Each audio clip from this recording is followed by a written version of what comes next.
So let me just start by welcoming everybody to this session. This session is session 7, and ours is Mysticism, Art, and Conflicts. It's always exciting to have conflict in the title of a session, especially if you're supposed to moderate. You never know how much conflict there's going to be, but I hope that we can talk about some good conflicts that arise, especially with the mystical traditions and the way that art voices and sometimes also challenges those traditions. We've got 3 speakers, and each speaker will be, here we go. Each speaker will have 20 minutes each, and I'll ask everybody to hold their questions until the end. I'd like to just take a minute and to welcome Fariba Darabimanesh. Thank you for joining us.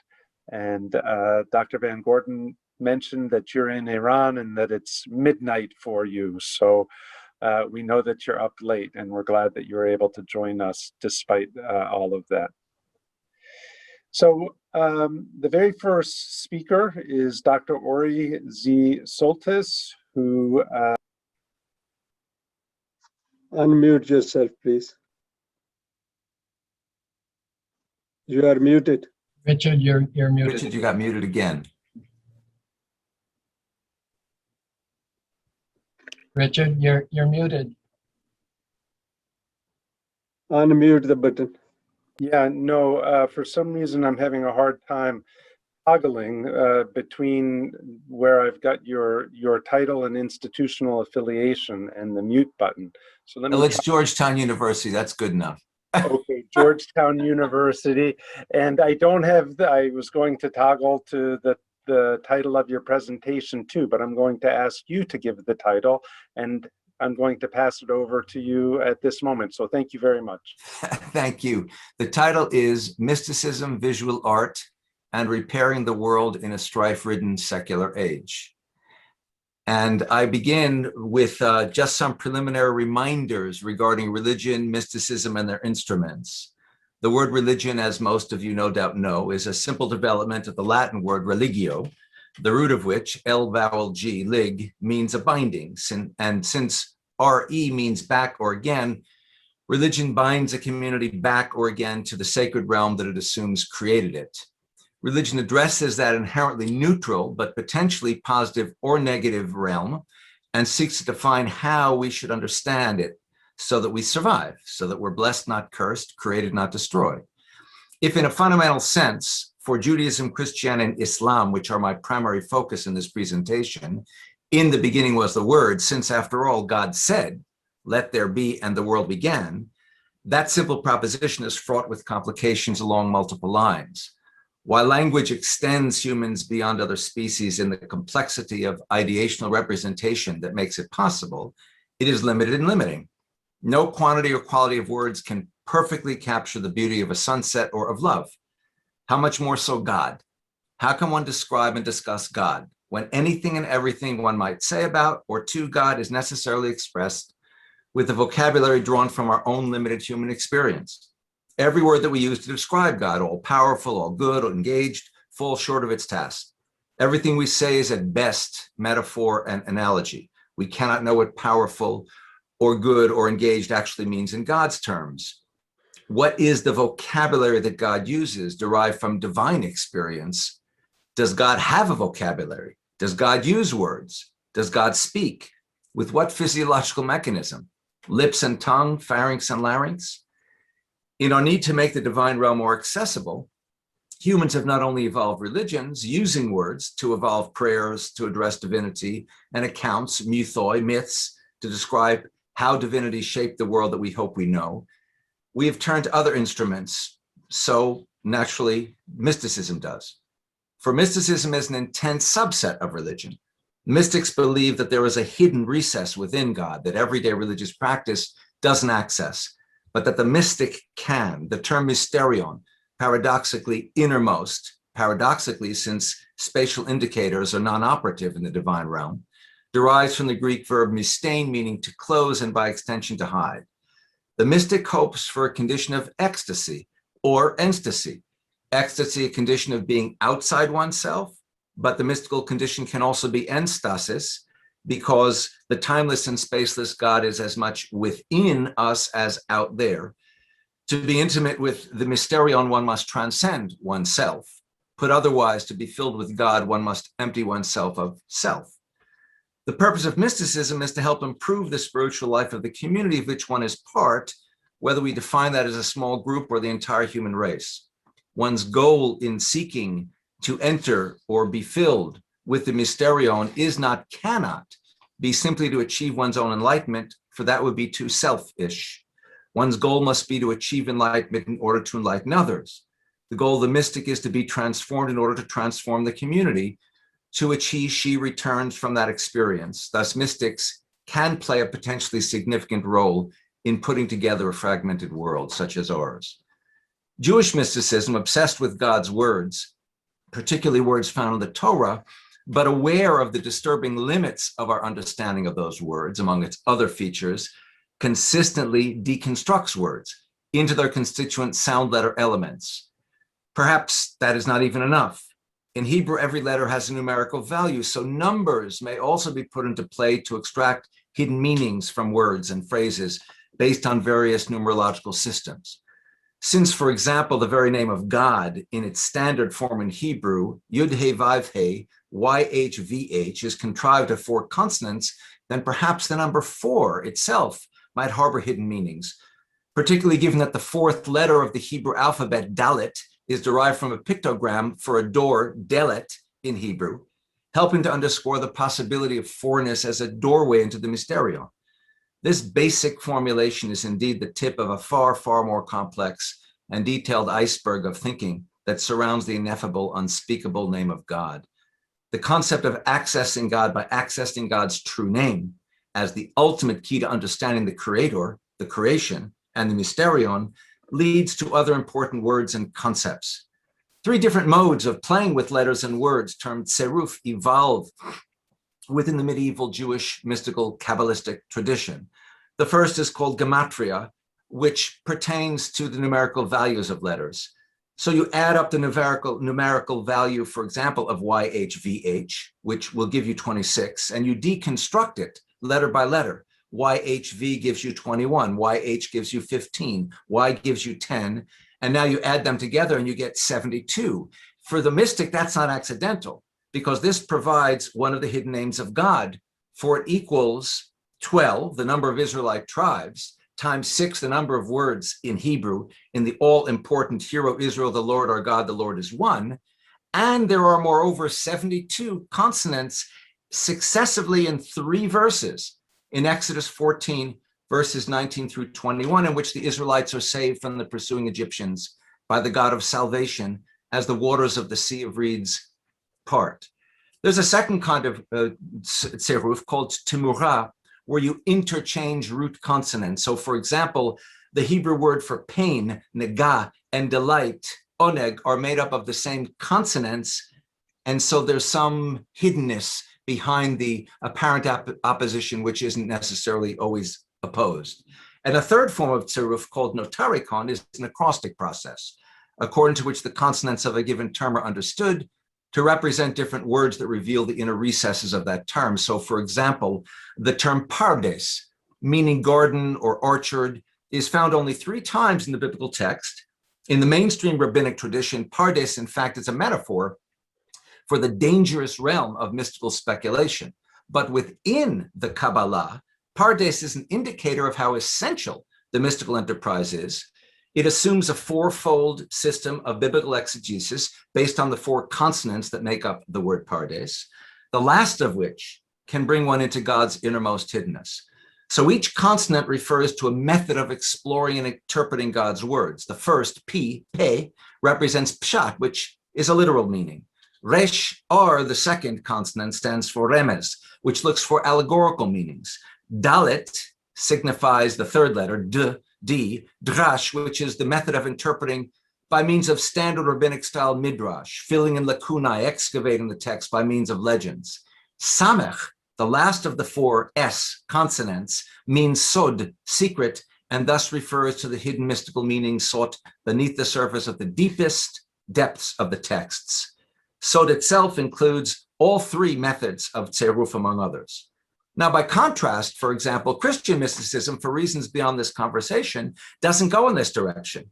Christian mysticism places a certain amount of emphasis early on language, on grammar, gender. So, for example, in Greek and Latin, as well as in Hebrew, every substantive is grammatically gendered male or female. And the word for soul in Greek, psyche, and in Latin, anima, is grammatically female. And that's why St. Augustine can introduce into the account of the mystical emergence with the mysterion the idea that the mystic soul as a female is joined to God as a male in a manner analogous to the male-female sexual congress. This pattern will crescendo, of course, in medieval Christian mysticism with prominent female mystics, Hildegard of Bingen, Catherine of Siena, Teresa of Avila, whose relationships with the mysterion are couched either in terms of a mystical marriage to Jesus, or in Teresa's case, a verbal description of an intense experience that analogizes spiritual ecstasy to sexual ecstasy. Moreover, the physicality of God as Jesus yields to an emphasis on physical processes through which to become one with the one, from early martyrs emulating Christ's suffering on the cross to monastic deprivation, and culminating, of course, with the intensity expressed by the stigmata endured by St. Francis of Assisi. Muslim mysticism, commonly referred to as Sufism, a different discussion, offers both language and physicality as essential features. Islam evolves an expanding vocabulary of names that seek to capture God's essence. Whereas standard Islam offers 99 such names, Sufism asserts that the mystic can know many more of them. Further, a succession of Sufis describes the process of gaining access to the mysterion through an expanding vocabulary of terms that culminate with the description by Al-Qushari in the 11th century of 45 stages, maqamat, and states, ahwal, through which the mystic must go to become completely lost within the mysterion. As Sufism spread as far west as Morocco and as far east as India, and ultimately beyond, of course, a range of different Sufi orders, tariqas, emerged, identified with particular sheikhs, peers, gurus, teachers. Each tariqa has its own dhikr, its own initial means of entering into the process.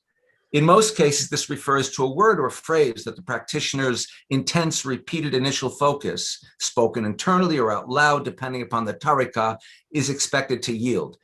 But the order associated with Rumi, known as the Mevlevi tariqa, however, evolving in Konya, Turkey, although Rumi actually came from Balkh in Afghanistan, which was at that time part of the Persian Empire, and he mostly wrote in Farsi his poetry and prose. Rumi's lead led to a kind of physical dhikr. The dervishes of the Mevlevi order whirl at a moderate rate, both around a centerless circular space, and each spinning around the axis of one foot with their eyes closed, their heads tilted at a 23-degree angle like the earth on its axis. Each is simultaneously like the earth and with one hand turned downward and the other upward. Each is a bridge between earth and heaven. So all three mystical traditions and their various subsets share with each other and with normative religious thought the challenge of accessing and describing the mysterion in spite of the limits of human capabilities, including the limits of complex and detailed language and the limits of ego-bound convictions that mine is the only way to access God. If to be filled with God, the mystic must empty himself or herself of self, then what fills that emptiness is not only God, but an inclination to love all of God's creatures, as is clear in the teachings of mystics like St. Francis or Ibn Arabi or Rumi or Abraham Abulafia. The expression of all this ultimately, though, transcends words. And so visual art is one of the instruments that often goes where words cannot in addressing and expressing divinity and its relationship with the human realm, even in normative religious terms, from the earliest paintings created nearly 25,000 years ago to in the sacred spaces of caves below the earth's profane surface, at sites such as Lascaux, France, and the earliest sculptures like the tiny Stone Age Venus of Willendorf, and an art that extends from Sumer to Babylonia to Rome, from the medieval to the Renaissance to the Baroque. Art has continuously offered a vehicle of focus on the sacred, from Marduk and Baal to Ammon and Ra to Zeus and Hera and from Osiris and Horus to God the Father and Jesus the Son, artists in diverse media have offered visual representations of divinity and its engagement with humans in figurative and abstract styles that underscore its connection to our species. One might suppose that the increasing secularity of thought in the West during the last few centuries would yield a redirection of the use of visual art, and to some extent this has been true. But our destructive capabilities evolving since the time of the Industrial Revolution, which culminated with the literally explosive traumas of the 20th century, have led to increasingly vehement turns toward religious questions. Theodicy, the justice of God, asking how the innocent can suffer in such abundance in a world made by a God deemed all-powerful, all-merciful, all-good, and interested and engaged in human affairs, provoked by these traumas. All this has made it even more inevitable that any and all human instruments be put to use in seeking answers to such questions. So visual imagery centering on mystical concepts and questions has expanded. Only recently have more than a few art historians recognized the interest in Lurianic Kabbalah in the work of Jewish chromaticist abstract expressionist painters like Mark Rothko and Barnett Newman, whose interest in the question of the Holocaust, I assume you can all see this image, correct? Well, we Yes. see a blue. Yes, that is the image, good. How they asked, these Jewish chromaticists asked, do we as Jewish artists respond to a trauma that destroyed 6 million of our co-religionists? That intersected the question of where as Jewish artists they fit into Western Christian art history, as well as to the Lurianic Kabbalistic concept of fixing the world, tikkun olam. Barnett Newman's zip paintings, like the one before you, called Covenant, frameless, their pigment extending to the canvas edge with a central line to which the eye is inevitably drawn, particularly those with names like this one, Covenant or One-ment, overtly suggest an abstract aesthetic expression of reordering the universe. The central zip holds together the unity of the opposing sides of the composition. Furthermore, one recognizes in that central zip an abstract reality simultaneously withdrawing from the universe of the color field that it holds together, as in Lurianic Tzimtzum, and emerging, expanding, emanating as in non-Lurianic Kabbalistic Atzilut, emanation, out into the color field that it pushes to the edge of the unframed canvas. In Newman's 1950, The Name 2, and there is no The Name 1, by the way, the eye is drawn to the center of an image that is completely white, except for two thin golden lines that divide the visual plane into three equal components. Those familiar with the Jewish tradition would know that since even the traditional circumlocution of God's ineffable name may be uttered by traditional Jews only in prayer, verbal references to God outside prayer are always made through what amounts to a double circumlocution. In Hebrew, it is Hashem, meaning the name. So Newman's painting is titled so that it informs the knowledgeable viewer of its subject, the name, the God that cannot be depicted as its very name is inevitable. What in centuries of Christian art would be the figurative representation of God as the Christ in the center of a threefold canvas, a triptych, the very configuration of which is to symbolize the triune God, is here blank canvas altogether devoid of color. But white is that pigment closest to light, the totality of color.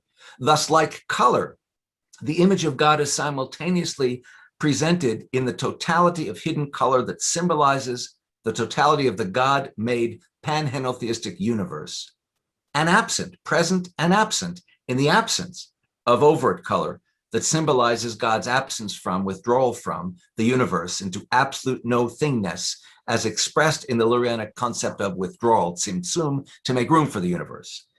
This also addresses the Holocaust theodicy question. Where was God when so many were being tortured and massacred?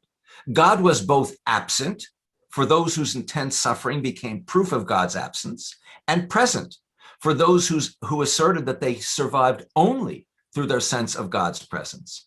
Newman has depicted without depicting the mysterion of endless light and the endlessness beyond light that cannot be depicted or even spoken. The canvases of Mark Rothko scintillate differently with light by soaking them in watered down pigments Rothko was able to inundate his images with broad bands of color that seemed to approach and recede, typically 3 bands like the number of the Trinity, toward and from a central emanating and withdrawing light source. That central element draws the eye, a symbol of wholeness and transcendent oneness. Unlike Newman, Rothko offers no names for his paintings to hint at his spiritual intentions, but it may be no accident that his works hang not only in museums, but around the walls of meditative spaces, which they suffuse with an atmosphere of sacred mystery. Both painters put the post-Auschwitz, post-Hiroshima world back together on their canvases. 4 decades later, Anselm Kiefer's work adds another twist to this Holocaust-related turn. He was born in 1945, the year when World War II ended, and intermingles the issue of artistic creativity with the trauma for him as a Christian German of destruction that defined the Holocaust. Kiefer grew up in a country in which for the entirety of his youth, the subject of the Holocaust was never discussed as if it hadn't happened, or when some inkling that it happened was allowed, it was characterized as a minor event distant in time, space, and conception from the Germany that authored it. Visually expressing what faith insists is there in spite of its invisibility is transmuted by Kiefer into visually expressing what history insists is there when everybody involved asserts, I saw nothing, I heard nothing, I smelled nothing, it wasn't there. Kiefer addresses the God question with his Tzimtzum from 1970. In ceding room for the universe by withdrawing into a corner of reality, God also ceded all power, granting humans free will and thus the power to obey or disobey, to create or destroy. Kiefer's enormous canvas, inscribed with its title above, you can see it there. And of course, in German, the Z is Z, so it's Tzimtzum. It's dark and tumultuously textural. A series of orthogonals leads from below where the observer stands into the recesses of the upper part of the canvas. The lines converge in a horizon line where the 15th century Florentine Alberti would have located what's called the vanishing point.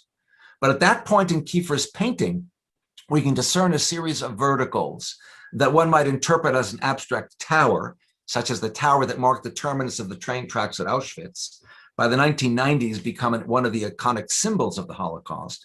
The orthogonals become multiplied like lines of railroad tracks. The vanishing point is not merely Albertian and not merely a reference to the Lurianic concept of God's shrinkage, but a reference to the vanishing of 6 million Jews toward that tower and the question of God's presence or absence while that process was being enacted. Moreover, rather than driving simply toward the vanishing point, the orthogonals leave open this vast dark chasm before they arrive there. It's a literal black hole in the image. Black holes, massive presences throughout the universe that suck the very light from beyond them into their depths. Like the Nazis, they were virtuosi at causing light itself around them to disappear. So the issue of the ineffable God interweaves that of the indescribable Holocaust by way of the interweave of the vocabularies of physics, art history, and Kabbalah. Very different and fully figurative are the works of Samuel Bach that focus on Kabbalistic concepts. He was born in Vilnius in 1933, so he was 6 at the start of World War II, and he repeatedly uses the number 4, often in the form of 4 doorways. His Pardes paintings allude to the fourfold approach to understanding the Torah, but filtered through revisioning the world dominated in his childhood by so much destruction.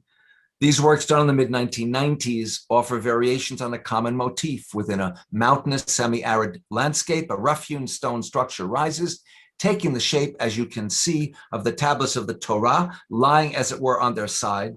They're not a solid pair of stones, but a structure, the walls of which present the traditionally depicted shape of the tablets, but roofless. There is often a winding path leading away from the structure toward the mountain, suggesting both the path to the source of the commandments and a yearning to find that source. The interior of the structure is divided into 4 parts, each accessed by a kind of front door at the bottom of the tablets, and over each door is a Hebrew letter, Pei, Resh, Dalet, Samech, that spell out PRDS, the words for Pardes. In each version, the door is progressively difficult to enter. So you finally get to Sod. If you look at these 4 doorways, you get to Sod, the secret door. The mystical door is typically like this one, completely blocked. But because the structure is roofless and the viewer hovers godlike above, we can see what is contained within. From the first chamber, there grows a vibrant tree, a tree of life to them that hold fast to it, both the tree of life in the Garden of Eden and the Torah within Jewish thought. Within the second subset, walls and arches gradually lead to a pair of Decalogue tablets at the end there, marked with the first 10 letters of the Hebrew alphabet to stand for the 10 commandments. The third chamber is inhabited by a labyrinth, variously constructed in each version of the Pardes series. In the fourth, Sod represented the hidden mystical method of trying to understand God's word. A fiery altar with billowing smoke dominates in one version. In the second version, it's a large open book from which flames and smoke arise, recalling the comment made by the German Jewish poet Heinrich Heine in 1820-21, that where they burn books, they will ultimately burn humans. That, of course, became a fulfilled prophecy over a century later. There's a third variation, in which it's a fiery oven that requires little imagination to associate with the crematoria, and so on. Bach's variations on the revision Pardes go on and on. The eerie silences of these spaces demand that we reclaim civilization from within the repeating ravages of barbarism that lead out of Auschwitz to Biafra and Cambodia, Yugoslavia, Rwanda. Bach's vision underscores the post-Holocaust problematic, not of God and God's actions and or inaction, theodicy, but of human actions and inaction. We end up where we began, with the ultimate goal of the mystical enterprise to effect some measure of tikkun olam in the world. We've got about 1 minute. Thank you. I will therefore very quickly, because I have images, rush through my last series of artists. This is Jane Logeman. And in her work, she repeats letters and words. As you can see here, this is l'été and l'hiver, summer and winter. And the cadence of the work is like connects to the variations in color. This work is called Water, and it's Arabic on this side, Hebrew on that side, from an exhibition about Jerusalem. And of course, it brings in politics and fixing the world by way of the question of who in the Israel-Palestine story controls the water. Other artists have gone in other directions. And one of my favorite is Parviz Tanavoli, an Iranian artist, a Muslim artist, who is a founder of the Sakahane School of Art, spiritual pop art, and did a series that combines the the Muslim idea of calligraphy with the Western idea of sculpture. This is called Hitch. It's a Farsi word that means nothingness. Tanavoli's pieces, as you can see, create a stylized Arabo-Persian script form that gives you what looks like a stylized human, including eyes. Here's a second one where he's got a pair of them together, and this is the artist himself.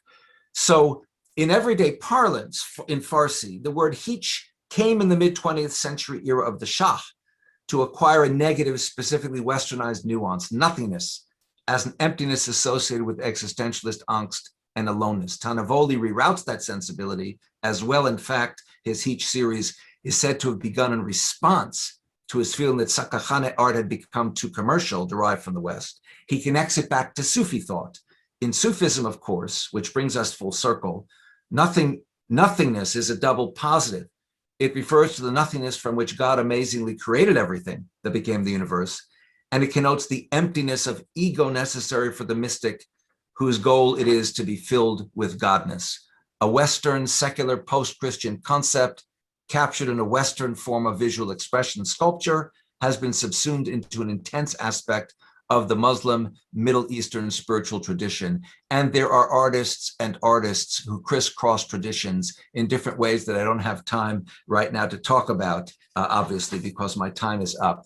But let me just sum up by saying the work of each of these and other briefly discussed visual artists reverberates with similar sensibilities, but they all offer a distinctive approach, direct or oblique, to the concerns of mysticism. Each offers a unique angle of access to the subject, broader focused. Each both connects to the realm of the divine in different ways and ties those connections back to aspects of the human realm. Their images offer themselves as potential instruments for helping to improve a world that remains profoundly fractured and in need of repair. And I thank you. Dr. Soltes, thank you very much for that. This is one of those moments where I regret that we have to wait until the end for all of our questions, because I'm sure, like everybody else, I've got lots of questions and lots of things that we could talk about, but we will save those for the end. And so thank you for your presentation. Sure We'll thing. move on to the next presentation, the title of which is Rumi, the Young Man and the Sea, and it's presented by Fariba Darabimanesh, who is an independent scholar, psychologist, and artist residing in Iran and joining us from Iran, and Dr. Christian Van Gordon from the University of Pittsburgh. And I hand it over to you now.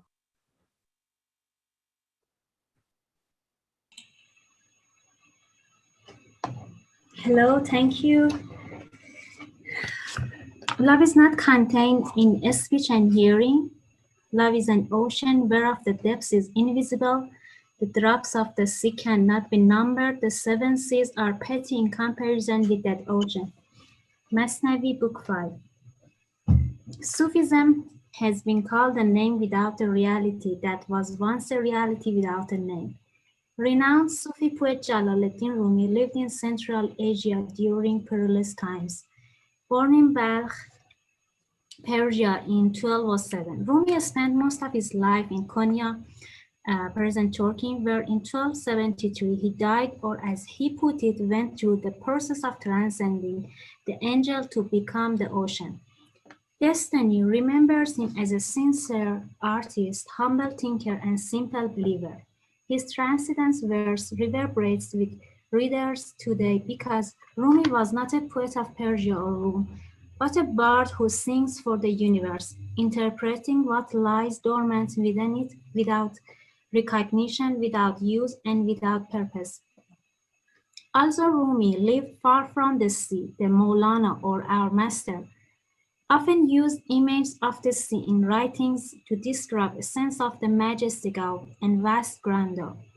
Why does Rumi return to this image repeatedly, and how in his use of this image unique to his philosophical ideas about the nature of the world and human experience? Was Rumi's use of ocean images unique to his writings, or was this theme part of the larger understanding among Sufis? How did images of the sea express something unfathomable and yet also serve as a resource for individual insight? This paper offers an introduction to Rumi's use of images of the sea as a place of grace, purity, and as a holder of divine secrets. Truth is independent of outward forms.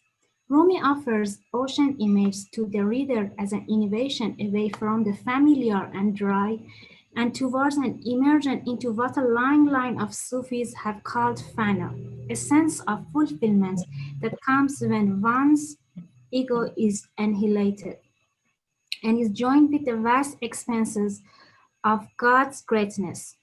What is lost is only the ego, a frail nothing, distributed over 100 unimportant affairs, over thousands of desires and great matters and small.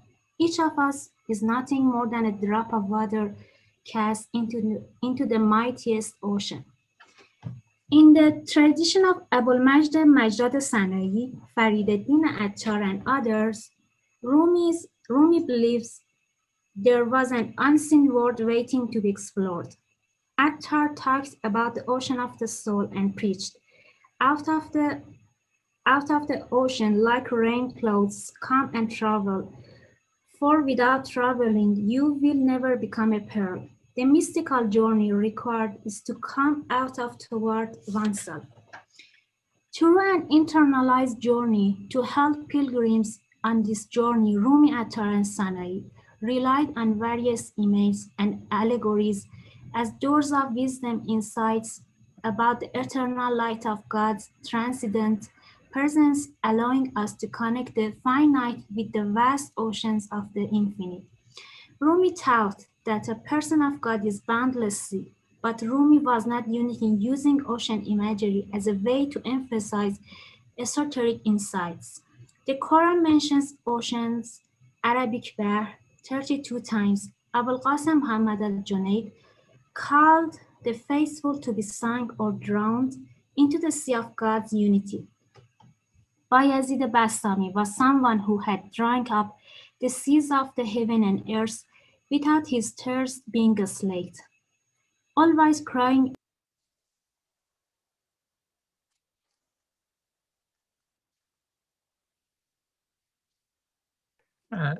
You're muted. We've lost you, Fariba. You're muted. Maybe hold down the space button. Okay. Okay. Rumi taught a person of God is boundless sea, but Rumi was not unique in using ocean imagery as a way to emphasize esoteric insights. The Quran mentions ocean's Arabic bar 32 times. Abul Qasim Muhammad al-Junaid called the faithful to be sunk or drowned into the sea of God's unity. Bayazid Bastami was someone who had drunk up the seas of the heaven and earth without his thirst being slaked, always crying out, "Is there any more?" Bastami also encouraged the devoted to having generosity like that of the ocean. Attar sought to dive into God, the sea of wisdom. When writing about the ocean from a psychoanalytical perspective, Carl Gustav Jung describes the sea as connoting ancient origins. According to Jung, the sea is the favored symbol for the unconscious because it is the mother of all that lives. Rumi uses the image of the ocean as an archetypal symbol for mystery, infinity, timelessness, and eternity, death and rebirth. This approach was also practiced by the Prophet Jesus, who taught his disciples, "The truths of the world have been hidden from others and given to you to understand." For Rumi, the concepts of soul and spirit are best discussed through conceptual frameworks of journeying transitions. Humans move toward the infinite wisdom of the unknowable God in the same way a traveler moves from a dry desert towards the vast expanse of unknowable ocean.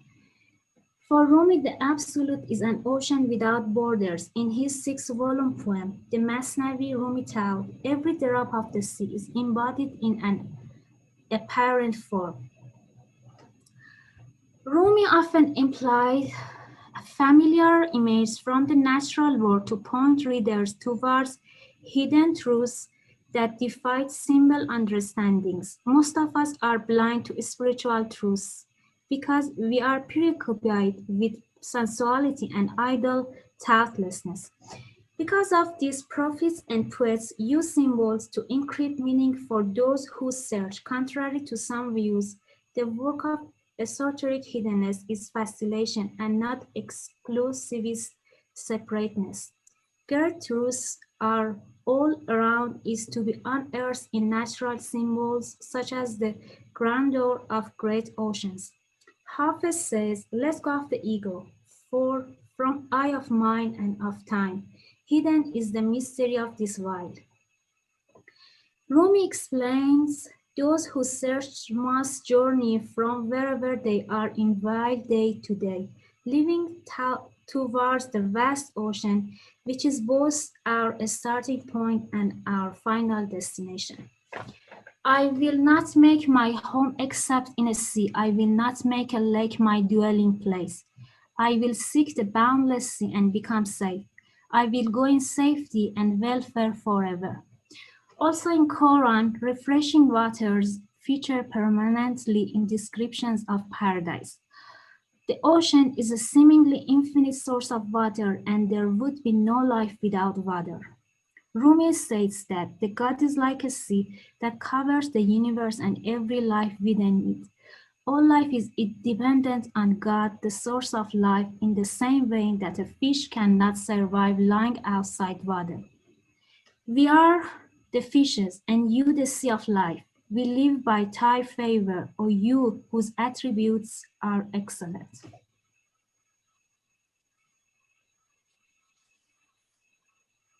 Thank you, Fariba.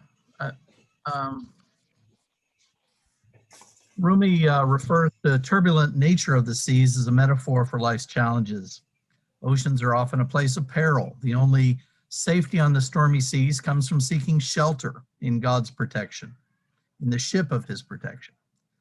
We should rely on God in the same way a person depends on a ship in stormy seas. Rumi says, we knock against each other like little boats. Our eyes are blinded even though we're in clear water. Oh, you who have fallen asleep in the boat of the body, you who have seen the water, now contemplate the water of the water. Like Goethe, Rumi taught that Satan was the embodiment of pure intellect, which by itself can't bring us to divine truth. Rumi believed God was not to be known through thinking or through reason. The spiritual journey, the spiritual voyage, not only needs to go to the ocean of God's majesty, but they must also become the ocean. Both life and God of life are symbolized as a boundless ocean. The wayfarer does not break with the world, but breaks with worldly desires. Rumi believed that they only live who dare. Each person must struggle to swim from the visible toward the unseen and from symbols to that which is signified. What is hidden can be revealed because inside of us all is the power and presence of God. Our hearts are nothing but a sea of light, the place of the visions of God. The love of God is an infinite ocean whose skies are a bubble of foam. Goethe talked about the long search in life toward moments of sudden vision, a flashing perception where the notion of time is abolished. Each wave originates from the sea of the soul and breaks over our everyday sense of preoccupation. Our task is to cherish the pearls of that ocean, which offer an opening of the ocean of God's heart. Rumi explains, the hull of my being was totally hidden in the sea. The sea broke down in waves. Intelligence returned and made its call. That's how it was and has always been. The sea was covered over with foam, and with each fluff of foam, something appeared as a foam, something appeared as a body. Each fluff of foam looked like a body receiving a signal from the sea and melted away immediately and followed the course of the waves. Without the salvation-bearing help of my Lord, Shams al-Tabrizi, none can contemplate the moon, none can become the sea.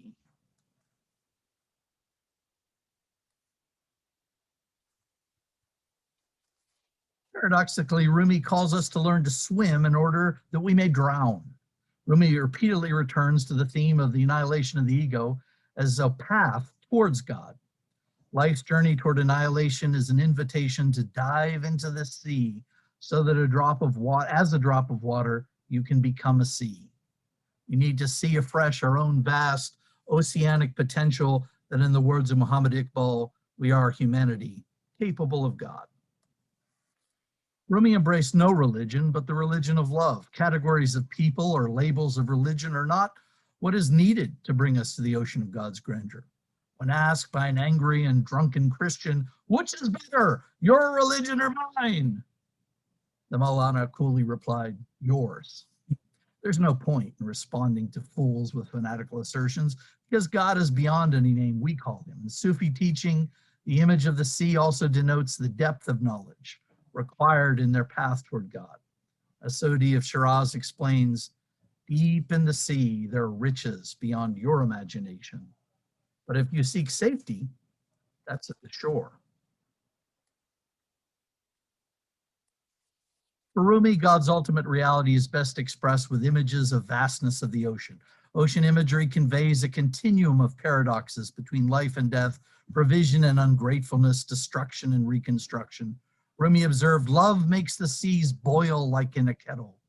The ocean of God's love is unknowable. It's an ocean filled with dangerous beasts, alligators and whales that threaten the loving soul. God's majesty and his power as well as his beauty are revealed in this ocean. There's magic in the world. Every moment fills the world with the fragrance of breaths of life as we move toward transcendental horizons, step by step toward union with God. Because of this true fact about ourselves, there's always a way forward in life. Even when life seems to be difficult, there's always to be found a path to the sea. We as single drops of water can become the sea, become a sea. The Quran states that most of our lives, like a vast ocean, remain unexplored and unknown. Often we feel as if perhaps if we are perhaps a wave of the ocean, which drowns the outward being. The Quran often describes the ocean as a place of uncertain darkness and filled with risks. Sometimes, according to Rumi, we will feel and do feel lost and adrift in a fathomless ocean of bewilderment. But even then, the Mevlana taught us, look for answers in the same place that you found the questions.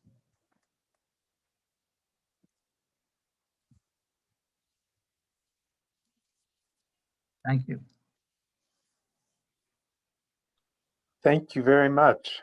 I'm looking forward to connecting the different speakers at the end. We're now going to move forward to Dr. Ashraf Adil, whose presentation is Rumi's Aesthetic of Love. And I should mention that Dr. Adeel is from Kutztown University of Pennsylvania. Dr. Adeel? Thank you everyone. Thanks for being here. I'll skip places and basically let me make a remark about the word aesthetic. The word aesthetic has Greek roots and it meant relating to sense perception. As you know, the title of my talk is Rumi's Aesthetic of Love. In its current usage, it has relation to beauty and art, and that relationship, that connotation originated with 18th century German writers. The word continues to refer to appearance of things, though now in relation to their beauty.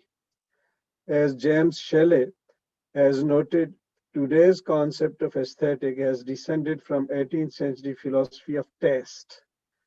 Taste in arts was and is related to or is based upon perception of elements of a piece of art or a poem, etc. That go to make that piece of art or poem beautiful. The term taste is still commonly employed in this sense in Urdu literary criticism, which is a term related to the sense of taste. It is in this sense that I'm going to use the term aesthetic that is related to sense perception in some ways, appearances in some ways in this essay. Now, the term ishq or love is a central term in Arabic, Persian, and Urdu poetry. And I have a para or two on its history, but I'm just moving on to Rumi. Rumi uses the term for the divine love as well as ambiguously. When he is using it ambiguously, he means to connect the human with the divine love. The love of the human friend, Shams Tabrizi, is symptomatic and symbolic of the divine love or the ultimate friend or beloved. He is not the first. Rumi is not the first to use this term in this sense, though. As Fariba mentioned, he considers Sanai and Attar as his predecessors, mentors, and they were, in effect, Sanai was the first to use the term in this sense. Now, Rumi's life also overlaps with the life of Ibn Arabi, the Shaykh al-Akbar, or the great guide, as the Sufis call him. Rumi was 33 when the great Shaykh died. However, Rumi's spiritual friend and guide, Shams Tabrizi, had an extensive and complex interaction with Ibn Arabi. And in addition, Ibn Arabi's closest disciple, Sadruddin Qunabi, was a close associate of Rumi in Konya. So there is this, the indirect relationship between the Shaykh, Ibn Arabi, and Rumi. Now, a common theme in both Ibn Arabi and Rumi is that of wahdatul wujud, or unity of existence. All is one for both of them, and the apparent multiplicity in the world is just a reflection of the one. Rumi's approach to love is to be understood in this perspective. Subsequent to Rumi, and here I am now going to enter into, the German tradition of approaching Rumi, and particularly the way one of the greatest German philosophers, Hegel, approached Rumi, and I'm going to do a bit of a critique of Hegel's analysis of Rumi's position. Now, Rumi's approach to love is to be understood in this perspective. Subsequent to Rumi, this idea of a divine love found its greatest expression in the lyrical poetry of Hafiz Shirazi, who died towards the end of 14th century, and who came to exercise, Hafiz came to exercise great influence on the German poet Goethe, who in 1820 formulated his concept of Weltliteratur, or world literature. The idea was to genuinely accommodate all traditions of literature into a grand system. Now, Goethe wrote in his West-Ostlicher Divan in response to Divan-e-Hafiz, which is the collection of Hafiz's mostly lyrical poems or ghazals. Interestingly, Muhammad Iqbal, honorifically called Poet of the East and one of the founding fathers of Pakistan and a close follower of Rumi, wrote a reply in 20th century to Goethe's West Eastern Divan. Muhammad Iqbal's reply to Goethe's Divan is called Payam-e-Mashriq, or Message of the East. Rumi is in the background of this East-West literary exchange over the centuries through his concept of love, among other things. Now, a scholar, Klaus Grisnell, notes that Hegel was one of those who responded to Goethe's concept of world literature in his lectures on aesthetics and gave a position to Rumi in the scheme of world art. However, Hegel thought that Muhammadan poetry, this phrase is a quote, Muhammadan poetry, best exemplified by the great Jalaluddin Rumi, is pantheistic rather than mystical, and Rumi's art is a kind of symbolic art rather than romantic, the highest form of art for Hegel, and in which, according to Hegel, self-conscious reason or spirit is fully free from the natural objects. Now, Grisnell has ably argued that this way of characterizing Rumi's art is a byproduct of the limitations of Hegelian system, Hegelian idealistic system, into which Hegel is straitjacketing Rumi rather than an accurate understanding of Rumi. In fact, Grisnell has also noted that Hegel does not deal with Islam as a religion or Islamic philosophy, other than just placing Islam as the antithesis or opposite of Christianity, which Hegel takes to be the highest form of religion. And then Hegel takes the Jewish philosopher Maimonides as his representative of Islamic philosophy in the Hegelian system. Hegel is one of the earliest in the Western tradition of delinking Rumi from the religion of Islam as well. Islam for him for Hegel, preaches an abstract God as opposed to the concrete God of Christianity, and as a result produces fanaticism only. Rumi, according to Hegel, because of his pantheism, is able to move away from the religion of Islam and hence give expression to universality in his art. In other words, Rumi is good or more acceptable because he is not really Islamic. Now, this tendency in the West still continues in relation to Rumi. Of course, all this flies in the face of the fact that Sufism, Rumi's and in general, is based on the spiritual and mystical interpretations of the Quran, and Rumi's Mathnavi is taken by the Muslims as Hast Quran dar Zaban Pahlavi, the Quran in Persian. Hussein Nasr, one of the great contemporary scholars, notes that as per a yet unpublished work of a close scholar of Rumi's Masnavi. About 6,000 couplets have been identified as direct translation of the Quran.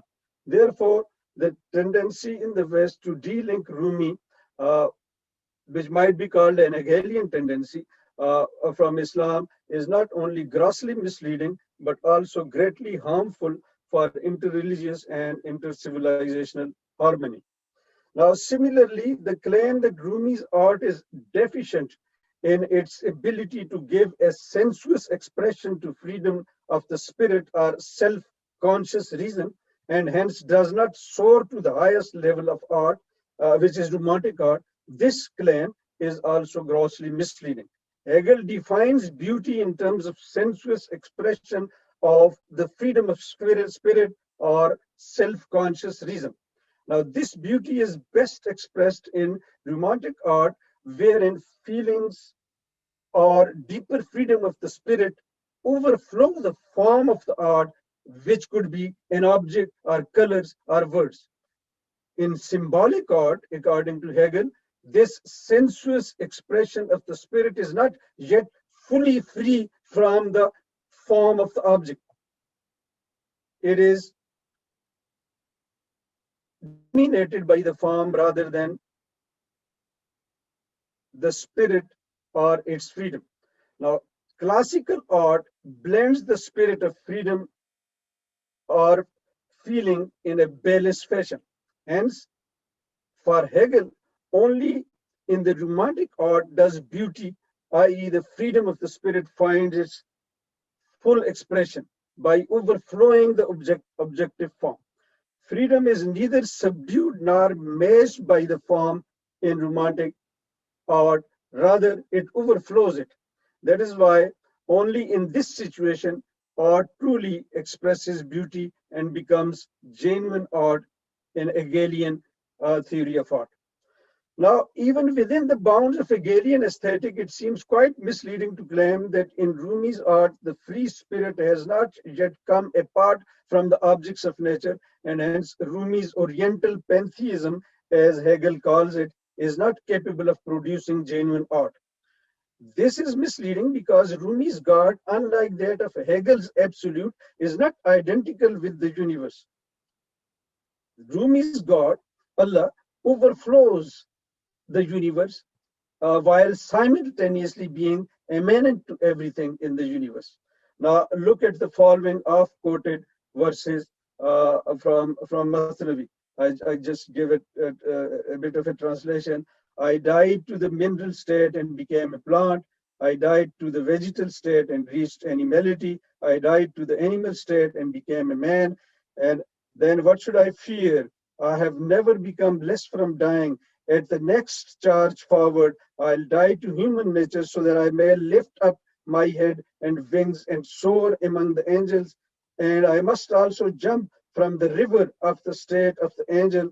Everything perishes except his face. Once again, I will become sacrificed from the state of the angel. I will become that which cannot come into imagination. Then I will become non-existent. Non-existence says to me in tones like an organ, truly to him is our return. Inna lillahi wa inna ilayhi rajiun. So everything perishes except his face, God's face. Though everything is his reflection or manifestation, everything returns to him. Perhaps we can put it in this way. He is in everything, but he is not everything insofar as everything perishes, but his face with a capital F, remains. This transcendence of the divine cannot be overlooked.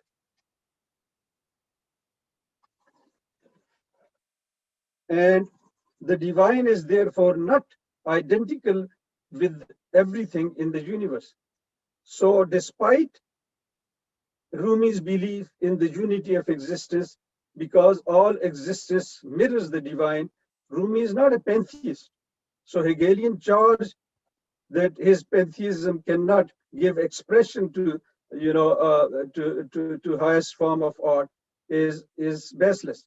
However, insofar as the divine gets reflected or mirrored in the multiplicity of things in the world, and insofar as those things have a sensuous side to them, they can be said to reflect or give expression to the divine attributes through their sensuous forms. Now, Al-Wadud, the most loving, and Al-Jamil, the most beautiful, are among the divine attributes in the Quran, in Islam. Uh, so all things beautiful reflect the ultimate divine beauty under the doctrine of the unity of existence, although they do not exhaust the divine beauty insofar as it continues to transcend them. Secondly, all the love in the world is a reflection of the divine attribute of love, and insofar as it is directed at beauty in various forms, it is directed at the divine beauty as well. But simultaneously, insofar as it is a reflection of the divine attribute of love, it is divine love directed at the divine beauty. Through the beauty of the world, the divine is seeing itself, its own glamour, so to speak. As the great Urdu poet Ghalib says, under the veil, the beloved is constantly looking at a mirror. The beloved and the lover are one and the same, yet they are separated from each other in this world, this worldly existence. For ordinary things and for human beings, existence means separation from the origin. This is why Masnavi starts with the song of the reed. Bishano azne chu hikayat mi kunad. Listen to the reed flute as it narrates the story. Was judaiha shikayat mi kunad. It is complaining about the separation it suffers from. Love or ishq is our primordial desire, like the reed flute to return to the origin. But our condition in the world is that of hijr or separation, which is the single most important concept not only in Rumi's poetry but also in all the poetry in the Muslim world. Indeed, even pre-Islamic Arabic poetry. It is important because it generates in us the love for visal or union with the beloved. This union is finally achieved through fana or self-annihilation, becoming one with the beloved, with the origin. All creation is the result of the divine attribute of love for the beauty that is the divine itself. The divine is constantly viewing itself in the mirror of existence or creations. But creation has brought his or separation on the created form, created from their origin. So they constantly yearn for a union or visal. The result is that all and everything is in the same boat. Distinctions and discriminations vanish. I translate. In Rumi says, in the path of yearning, the wise and the fool are the same. In the way of love, the relative and the stranger are the same. Those who have drunk on the wine of the beloved's embrace, in their religion, the Kaaba and the idol's temple are the same. My comment, what difference does it make how you are seeking? The fact is that you are seeking along with everything else in the universe, and everything is seeking the same beloved. What is aesthetic in this view of ishq or love is the fact that our yearning for the beloved starts with the appearance of the beauty in the world, its reflections in the creations, human or otherwise. If we see that we are in this with everything and everybody else in the universe, we shall see how deeply we are all one in our beauty and in our love, which reflect the divine beauty and the divine love. Ultimately, love is the fire which burns us into Adam or non-existence in the embrace of the beloved. The universe is in a state of dance towards this union. No wonder Rumi says, Yak dast jame bada, yak dast zulfe yar, raqse chuni, mayanae maidan marzust. A cup of wine in one hand and the beloved's hair locks in the other. This is the dance that I desire right in the middle of everything. Thank you.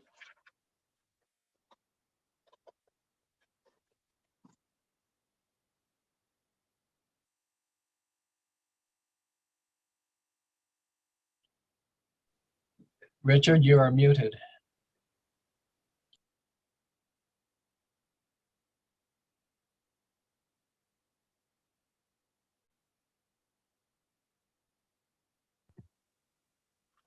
Okay, I guess pressing my spacebar doesn't work, but I just wanted to say thank you, Dr. Adeel, and thank you to everybody. We've got about 23 minutes here for questions that we've been saving for the end.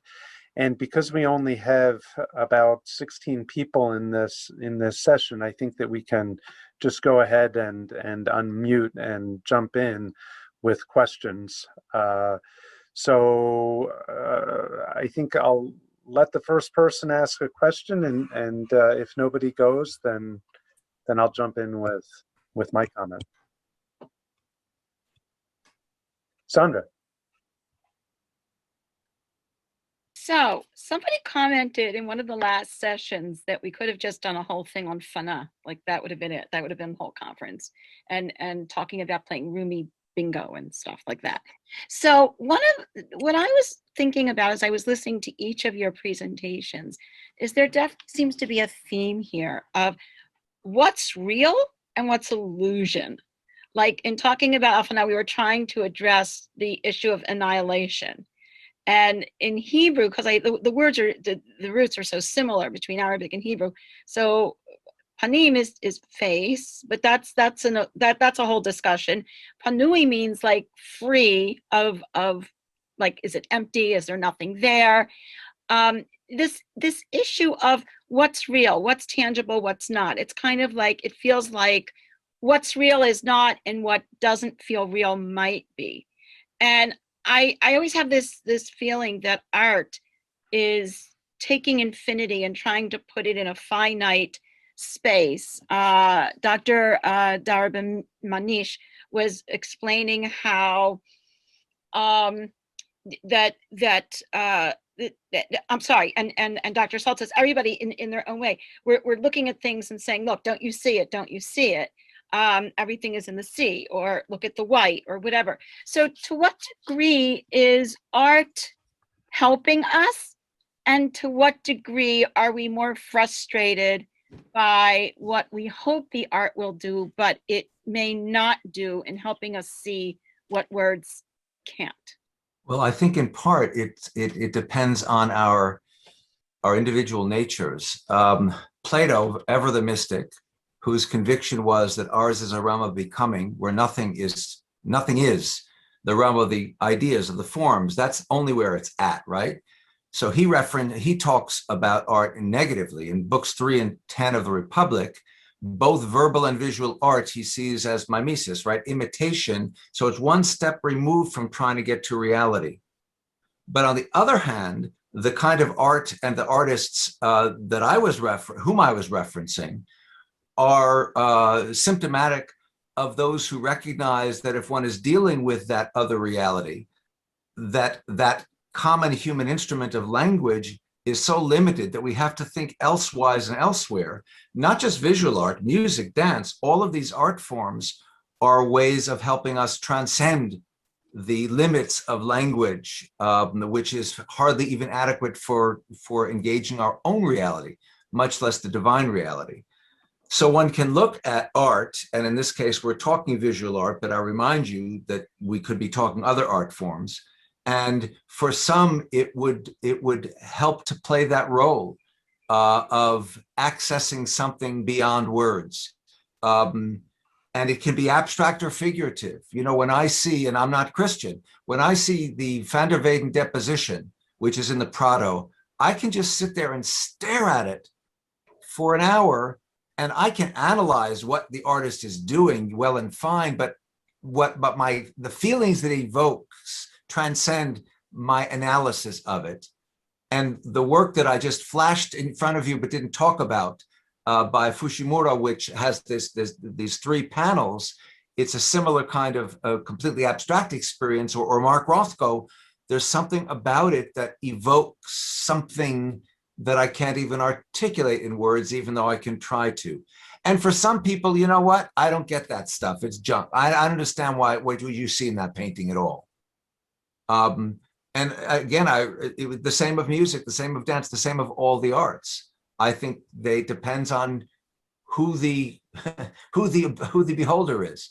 That art can serve to as an effective instrument of going beyond where words go, and for some people, art just doesn't cut it, and it's like putting another obstacle in the way of my trying to get to God.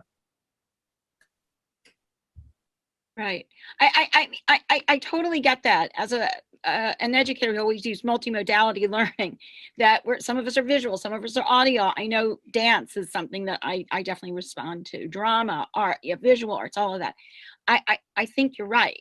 And I think, I wonder, Dr. Soltes, if that even reaffirms the notion of the many paths to God or to the divine. That we Absolutely. It's words may seem more objective, but I'm not so sure they are. Maybe that's the message. Agreed. Agreed. Yeah. I just wanted to add a footnote that, if we kind of sidestep Platonic dualism, then and look at the approach adopted by Rumi and people from Christian Judaic traditions who fall in that kind of a way of looking at things. There we do not have a dualistic approach to reality. In Plato, you have a world of ideas or forms, which are the real thing, and then you have this world of appearance, which is just a copy which approximates to them. So but in Rumi, you don't have that. The existence is, though the divine transcends all existence, but nonetheless, it permeates it at the same time. And that, keeping that in view, art interpreted from this kind of a perspective, Rumi's perspective, would be something which reflects the world of appearance, but simultaneously can transcend it. That's why, as our wise doctor just remarked, that's why sometimes you cannot complete the meaning of the artist or the piece of art simply transcends your analysis of its elements. So Yes. I mean, as you were talking, just a quick, this is so funny, and I'm sure Dr. Soltes will appreciate this as well, as you're saying about what appears, what disappears, whatever. So the word for world in Hebrew also, olam, the root actually means disappearing. Disappear, right. It disappears. and it's the same thing, fana. Yes. Right. Yes. Yeah. Infinity is a complex concept, it's even starting with Pythagoras down to our times, we have been, mathematicians have been grappling with it, and it transcends. I mean, the value of the pi, you can never reach the end of the road. You keep calculating it, adding digits, and you never reach the end of the road. It keeps transcending, even in mathematics. So yeah, transcendence is a part of, I think, of mathematical as well as metaphysical and artistic reality. And in addition to transcendence, there's also that which silences. Art silences rhetoric, it silences dogma, it silences assertive legal framings, and it forces you away from those kinds of convictions toward a different way of seeing. And unless Christian, you're an academic who looks at this work of art and says, look, this is what it means. I know what it means, which of course is what for thousands of years humans have been doing about revelation. I know what it means when God said X and you don't. Right.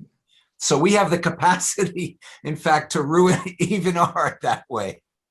Yeah, it's kind of like that New Yorker cartoon where you see this man on a camel in Mongolia, and it says, pick a little sticker, says Mongolian herder, and then there's 2 camels behind them with 3 scholars of Mongolian herder. Yes, absolutely. We have the ability to I think it was Pope who said, words are like leaves, and where they much abound, much fruit of sense rarely beneath is found. But the art takes that away. The art removes that ability even, really, or power. Fariba is an artist herself. She has a master's in art therapy. So maybe you want to talk about that therapeutic quality and maybe specifically in reference to Jung. Thank you. I think art helps to inner transformation because with art you don't need to the words. So without you words, you can work with the unconscious world. So modern people neglect the unconscious world, and the art help you to connect with that states that you ignore in the modern life. Yeah. Yes. Just as a footnote to that, since we're so much about conflict resolution and interreligious dialogue and all the groups that are out there and part of our lives, there's art classes, there's dance troupes, there's drama groups, there's acrobatic troupes, the arts are used so much to bring people together from groups that don't get along so well. And it's so interesting to see what happens about how they go back to their homes and really try to be a game changer in terms of who they've met, what they've shared, and what they've learned. Yeah. Yeah. Yes, absolutely. And the kind of refinement that the arts bring to our souls, you know, that takes us, I think, away from various types of extremities in life or in politics as well. It definitely have a harmonious effect on our being. And harmony was the key concept for the Greeks as far as culture, civilization, and art goes. So I think the impact that arts bring up upon our souls in terms of keeping us internally harmonious and in a state of harmony externally with other beings and people. That's something that probably you are hinting at, and that's very important for me as well. Mm-hmm. I'm having a hard time distinguishing, in a way, between arts and other types of activities, other practices. Because, for example, I'm interested in the relationship of religion and sport, and the ways in which transcendence happens through certain types of physical activities that may involve conflict or even pain. And I'm wondering if we include these as arts. Are martial arts real art? Absolutely. Well, first of all, martial arts are ritual. They grew out of religious rituals. I mean, sumo wrestling grew out of Shinto and so on. But even, you know, Akim Olajuwon, who came from Nigeria, very secular Muslim, but he found Islam really when he came to Houston, of all places, and eventually reached a point where the question was, what happens when Ramadan occurs during the playoffs? Do I fast? Which he did. But he also made the comment famously, for me, playing basketball is like praying. Yeah. So clearly it was not just his competitive edge, but there was something spiritual for him in the experience. I'll give you I'll just tell you some background on what made me think of this, and it was actually the Rothko painting, the two blue images. I've forgotten the title, and its relationship to the idea of the sea in the second talk, and an idea actually, Dr. Oh, you meant Newman, not Rothko. Newman, Barnett Newman. The two, oh, okay, Barnett Covenant. Newman. Yes, sorry. And the idea that I'm getting from you, Dr. Adeel, that Hegel was mistaking a kind of panentheism for for pantheism, and so was sort of missing the point on Rumi. But my son is a free diver, and the way he describes taking a breath and then diving and holding a breath while you go deeper and deeper into that ocean, into the blue, the black blue, the deeper you get, and the sense of embracing what is essentially an encounter with death, that you don't want to die, but you're surrounded by everything. And maybe you meet an octopus. I don't know if everyone's seen my octopus teeth. Yes. Or maybe Yes, something yes, totally yeah. surprising happens to you, but it's this dive into this larger world, and the deeper you go into it, the more particular and peculiar it gets. So there's an inner unfolding as well. It's a transcendence by way of getting inner, farther and farther in. The einstasis was the term that was used. Anyway, this made me think of sport, and so I just throw it out there to raise the question of what is art here? Is it just the non-linguistic, or do we have a different sense of it? So you see, we come back to the same problem we began with, language. Yes. What is art? That's a term we use, but can we apply it to X, the art of war, the art of sports, the art of whatever it is, right? Yes. So we are victims of our terminology regardless, which I think is one of the beauties of language. If one is aware of this problematic, then one obligates oneself constantly to be thinking about, what do I mean? What does that term means? And never to assume.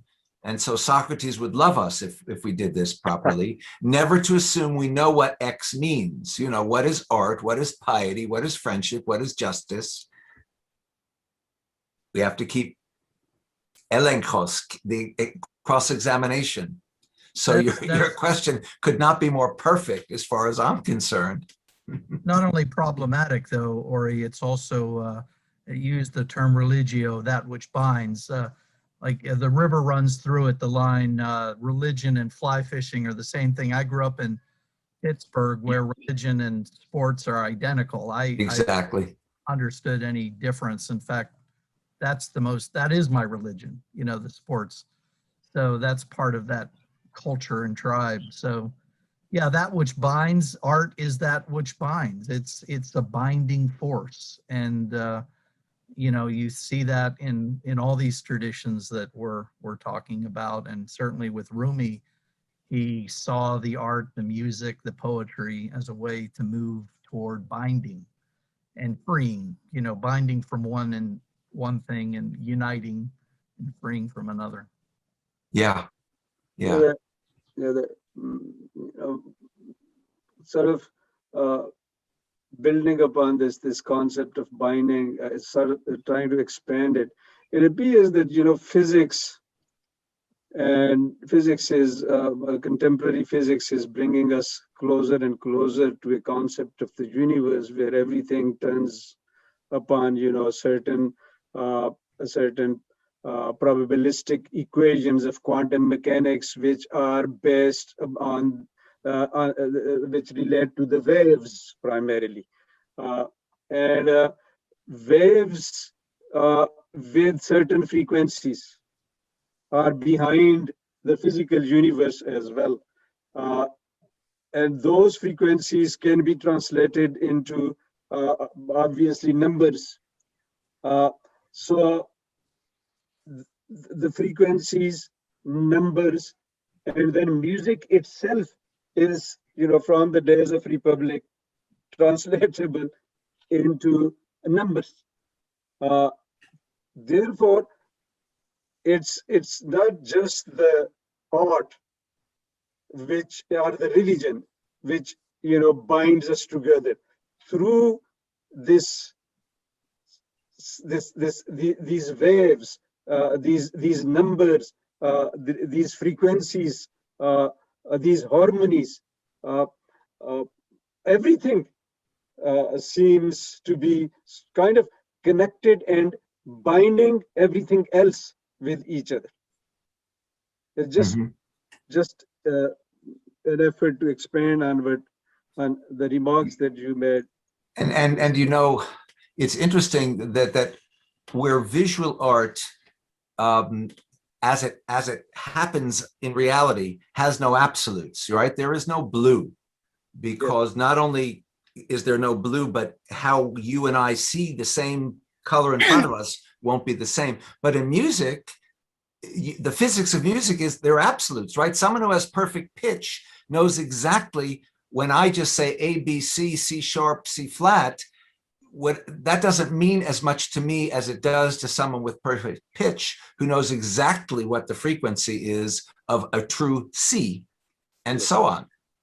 So it's interesting that there are elements of our reality, and you get to it as you just started to by way of physics, that in the arts some of the arts be absolute. Yes. So I do a lot of teaching around the intersection of faith, belief, and science, math. And one of the things I always say is that you may think that there's absolutes over here and there's this leap of faith over here, but actually they're both in both places. Yeah. You know, I say to kids, or give me the absolute value of pi, you know, or, you know, this equation that you just can't solve in terms of one clear solution, or which has more points on it. You can't do that. And then the bottom line is we don't know. That's the limitation of us as human beings. And I think all of these vehicles are there for us to use. There's this great tradition in the Chabad community, in the Lubavitch community, that the Rebbe, the head of the community, loved art. And all over, everywhere, there's all these Chabad centers. There's all these Jewish centers that are run by Chabad. And so many of them have art classes and art programs connected to them, because the Rebbe had said, through art, you can come closer to the vastness of the divine than you can through the limit of words. We as a panel, we failed Richard in providing any conflict. Sorry, Richard, we'll try to provide more conflict. In terms of aesthetics, I think it's Berdyaev, I think in his book, Meaning of the Creative Act, he talks about art as a form of violence and a form of resistance and form of conflict, that we use art as a way to rebel. And certainly with Rumi, you know, you have that idea of go into the ocean but drown. You know, you have to fight your way to the sea. You know, this notion of how art becomes this space of conflict, of opposing the status quo, opposing the norm. I don't know if we have to end at 2:30, but I do want to ask Richard if I can just say one word of compliment to Imam Dr. Muhammad Shafiq. The world is a much better place because of him and because of his move, and the Hickey Center there and the interfaith. That's a space that we're all rich beneficiaries of. I'm not getting paid to say that, and I wished he was here for me to say that to him, but please extend our thanks to the Imam and to Dr. Shafiq. Absolutely. Thank you. We will do that. You know, that's Yes, a good. we all join you, Christian, in that expression. We do. That's a perfect segue to say that our time has ended, but there's still evaluations to fill out. Now, Tom, could you point us to where the evaluations are? I've lost track of where the last session I was at, someone shared it in the chat, but you can also just go back to the. If you go back to the session, you'll see on the left, it'll just say evaluation form. Yes, in the schedule, and looks thank like you, Mustafa. Mustafa Perfect. has put it in the chat. So Thank you very Christian, much. to amplify what you just said, yes, there is definitely conflict, and that's a whole other thing. In fact, I had put, when Ori first started talking, the kind of the continuum of art as expression, as sanction, as critique. And a lot of times, I remember, for example, when one of our daughters was graduating from medical school from Beersheba University, and we had some time and we were just milling around before the actual graduation, there was this whole display from the Moroccan community who had a lot of anger toward Israel for many reasons. And the artistic expressions of these immigrants and the immigrant children in terms of sharing these messages that they were getting and these unresolved problems. I often think in the United States with what's going on right now with the Asian community and Black Lives Matter, and all, I feel like asking who's using these forms of expression. I know music is being used, but I think using all of these expressions is a good way, is a good therapeutic way, Fariba, to have people express what they're either afraid or they just can't express in words because the Or feeling choose to do so other than with words. Or choose to Absolutely. do so, and Absolutely. always have. Yeah. Absolutely. I just wanted to, if I may, what reminded me of when this discussion of all the forms of art, I think one intersection of all of that seems to be the concept of fana fillah, this annihilation of the self. And be it in sports or in any other form of art, music, or even literary devices, the words, where you start losing yourself or switching the focus from your own self to this outer action, to the other, that is where I think the experience becomes a shared experience. And that is what takes the conflict then disappears. So then the opposite is the conflict emerges where our self comes into the center, where it is all about the self. Then you have the conflict. So I guess to connect it to the larger theme of the conference, the peaceful coexistence should happen when we are able to annihilate our own selves for the sake of the other, or in the Sufi conceptualization, annihilation of ourselves in God. Yes, Yeah. thank you. Well, many philosophers, ethical philosophers, would strongly agree with you that without recognizing the other, we do not even begin to become ethical and religious and spiritual. The other, which means the other human beings, nature, and then ultimately the infinite God. Thank you. Yeah. Thank you. Thank you, everyone. Richard, thank you for hosting us so effectively. Thank you all for coming. Like I say, we've got a few minutes if you want to hang and keep chatting. I wish I could, Christian, to simulate the coffee. I could use a little at this time in the afternoon. How could yeah. Fariba at 1 o'clock in the morning, right? There is That's right. That's true. We can't complain. That's true. To And thank you, Adil's Fariba, comment, for joining us. you should probably, Thank you. to Adil's comment about the other, I think it's, I can't remember which Gobind Singh, the Sikh guru, who said, there is no other. None is the other. You know, I like the idea that we need to move way past respecting the other to not seeing any other. You know, Yeah. that Gobind Yes. Singh, I believe. Yes, the French philosopher Emmanuel Levinas also says in the similar vein that actually it is through the other that we ultimately find ourselves and define ourselves. So the other is not out there and the other, it is me.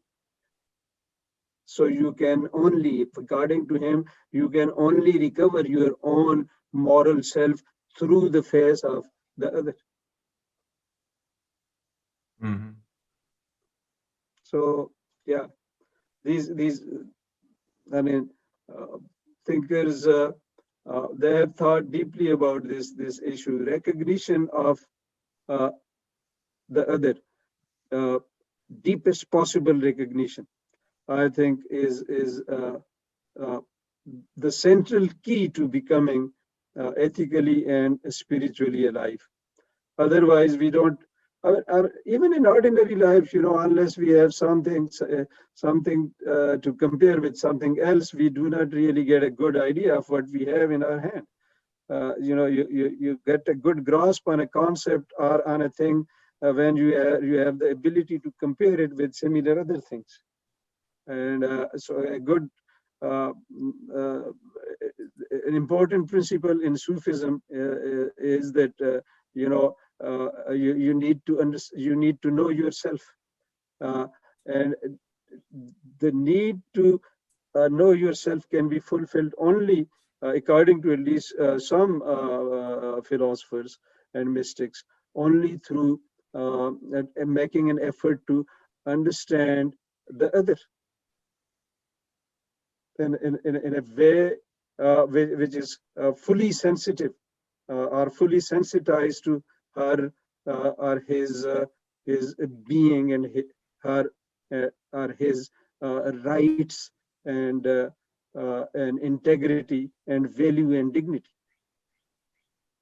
It's so interesting in the Hebrew Bible when we say "V'ahavta l'reacha kamocha," and you shall love your, I'll get to it, like yourself. So everybody says you shall love your neighbor as yourself. So there's a lot of different relational words, and so many of them are used in that chapter 19 of Leviticus. But reacha, there's a lot of commentaries that say ra is that which is not good. And what the commentary says is you should love, you should have trust, you should have a feeling, we might call it empathy, for the other, both good and bad, as you would for yourself.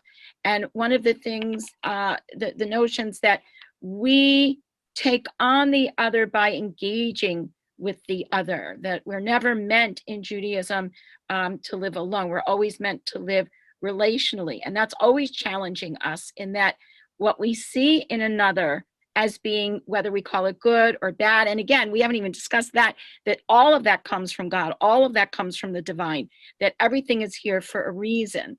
And that's what we're really here to do, to figure out this journey. And I think I will use the word journey there, even though I remember somebody didn't like it, to figure this out together. And there's a great, a little piece. Scott Peck was talking to Oprah Winfrey one time, and she was telling him, she said, I have this dream, and in this dream I'm always flying and I'm always seeing children, and I'm always asking the children, how are you? And the children are always saying, you're asking the wrong question. You should ask me, what was I sent here today to teach you? And then Scott Peck went into this whole thing about how we are all learners, which is also part of the Jewish tradition, that we always say, I'm going to learn. So yeah, it's please be patient with me. God isn't finished yet, you know. Yes. And Ya'lamu, one of the most beautiful verses of the Quran, one of its parts is Ya'lamu ma bayna aydihim wa ma khalfahum. And God knows what is behind them and what is in front of them, that what is going to come after them. So life is so limited and so finite, and there's so much at our back which we never experienced or even can imagine, and there is so much in our front which we will never experience and can never even imagine, and that is part of the infinite God. So, the limitations of our cognitive mechanism should also sort of instill in us a sense of humility and a desire to learn through sharing and through the collective effort of humanity, through being with and in the life of the other. Yep. And you see with Rumi, the connecting the sexual union with relational union, with spiritual union, where two become one, isn't only limited to sexuality, it's limited to every single relationship. Recasting a traditional exclusivity and reframing it as an inclusivity. That language is so predominant in not just Rumi, obviously, it's our Saidi. I think this is where a journey, if we can use that word, but that mysticism can involve a trip into the self also. And I'm kind of interested in, Fariba, what you would say as a psychotherapist, because the paradox there is that somebody's working on a journey into themselves, but they're working in relation with someone else. So there's transference that's necessary, but the person's also going inside of themselves and achieving a relationship also with themselves by virtue of a relationship with another. I get worried in the West that we demonize a certain idea of the self when it's necessary as well.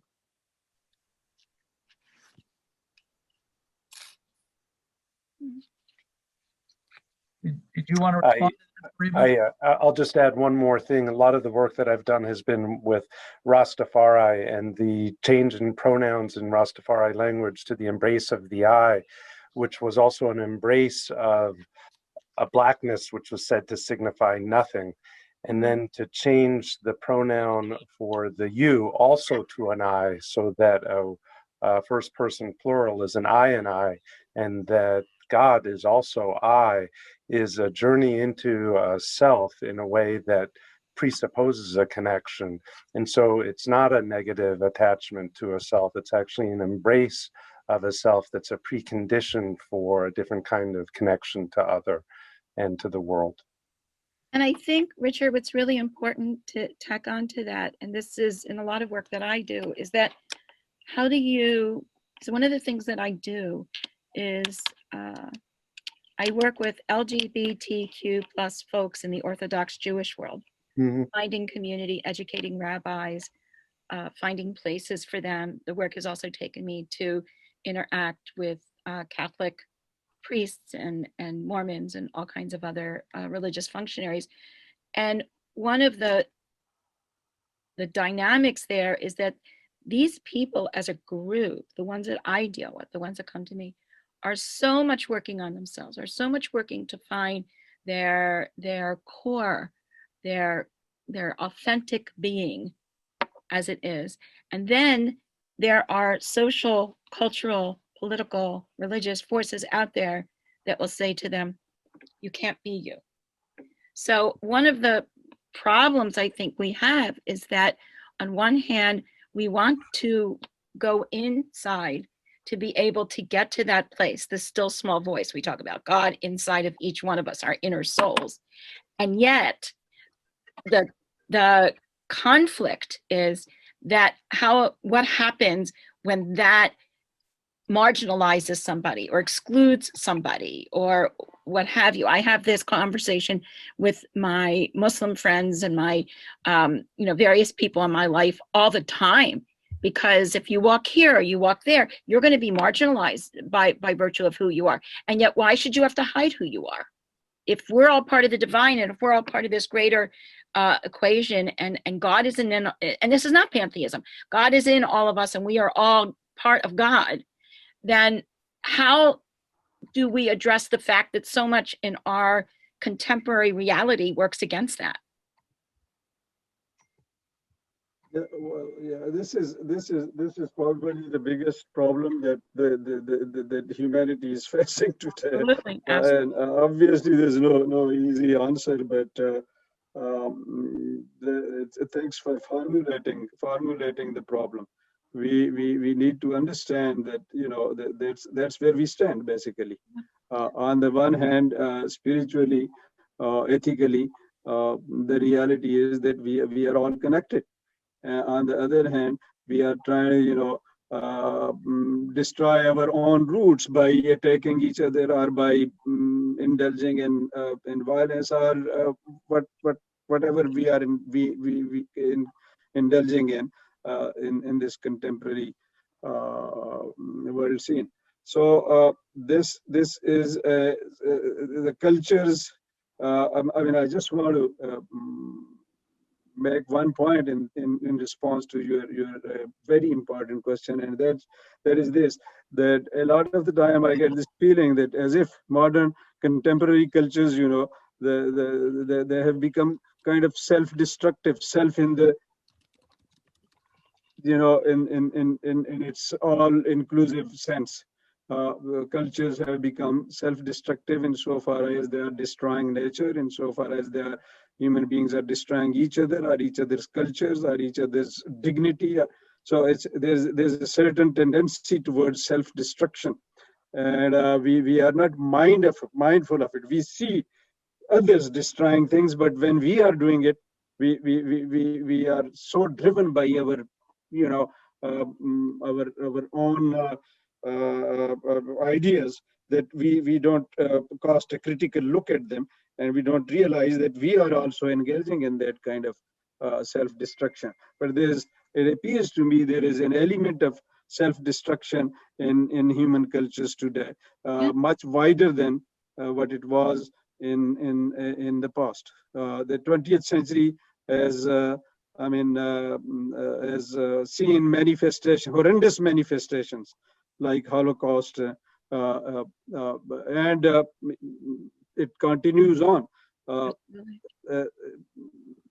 These are all primarily self-destructive acts, and it requires, I think, a new, sharply new philosophy, a philosophy of multiple cultures in the world, where we can somehow come out of this self-destructive tendency or tendencies. Adeel, you probably know the new I think it's HBO series, Exterminate All the Brutes by Roll Peck, the 4-part series. It's amazing. And he's making the argument that separateness is a uniquely European characteristic, that the Holocaust, the genocides perpetrated by European colonialism is at root an anti-communitarian sensibility, that Europeans developed a way to be separate, a way to individualize themselves. And that was more my comment about the journey. That's a wonderful idea. We're all on a journey, but we're not on individual separate journeys. We're on a shared journey. This planet is not going 23,000 different directions. It's one planet, so that's where we're on a journey, but it's not a separate personal journey only. It is that, but this, according to Roll Peck in this new series, this 3-part documentary, really, I'd recommend it. What's the title again, please? Exterminate All the Brutes. It's based on Thank you, Chris. The version in this country, as everybody was saying during COVID, we're in the same boat, and then people were saying, no, we're not in the same boat. We're in the same sea, but we're not all in the same boat. Some of our boats are sturdy, some of them are not, some of them don't give us accessibility. And I think your point, Christian, is that to reduce it to an individual journey just celebrates and amplifies hubris, and that's the opposite of everything we're talking about here. Right, or or Asian or African traditions that were never about only individualization, but although complementary. I mean, it's true that Europeans developed anthropology, and with it developed a racializing humanity. But on the other hand, genocides have occurred outside Europe, from Cambodia to Rwanda. So whether that's just European influence, or whether it's a sadder statement about humanity, that we have that capacity wherever we come from, and whether it is the case that we are more self-destructive now than 1,000 or 10,000 years ago, or simply have created a technology that makes it more possible to slaughter many more of each other than was true when the Trojans and the Achaeans were fighting for 10 years in front of the walls of Troy. Were the impulses with which they fought any different from our impulses today? The technology of destruction certainly is different. Right. No answers. No answers. As Rumi said, find the answers where you found the questions, where you started with the questions. Thank you, everybody. Thank you so much, everyone. Thank you. I hope you can all join the last session. Bye-bye. Okay. Thank you very much, everyone. Bye-bye. It was great seeing you all. Thank you. Bye. Thank you. Bye. Thank you, Richard. Thank you, Adeel.